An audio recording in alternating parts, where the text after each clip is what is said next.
परम मंगलमय परम पवित्र भगवान परमात्म्याची असणारी अवीट असणारी अशी ही कथा, जीवनाच्या व्यथा दूर करणारी ही कथा, जीवनाचं कल्याण करणारी ही कथा, जीवन जगत असताना प्रत्येक प्रश्नाचं उत्तर देणारी ही श्रीमद भागवत कथा,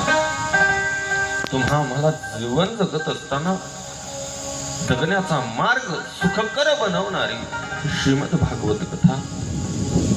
तुम्हा आम्हाला जगण्याचा मार्ग दाखवणारी श्रीमद भागवत कथा, आणि तुमच्या आमच्यासाठी सर्वांसाठी मृत्यूपर्यंत पोहोचताना त्या योग्य वेळेमध्ये योग्य काळामध्ये काय करावं याचं दिशा दिग्दर्शन करणारी ही पवित्र पावन असणारी ही कथा आहे.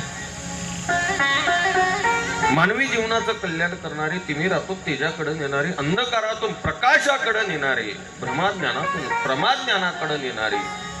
नवे नवे तर तुम्हा आम्हाला अंधकारातून प्रकाशात नेणारी ही कथा.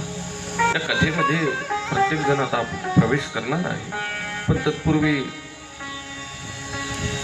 विधिलिखित न म्हणता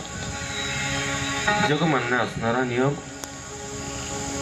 कोणत्या निमित्तानं, कारण काय आहे, या कारणानं ही कथा आहे. त्या कथेचं कारण, प्रयोजन, आयोजन, संयोजन, नियोजन या सगळ्यांच्या माध्यमातून काय आहे, तर हे सांगणं वक्त्याचं प्रधान कर्तव्य असतं. या न्यायानं सर्वांना ज्ञातव्य आहेच,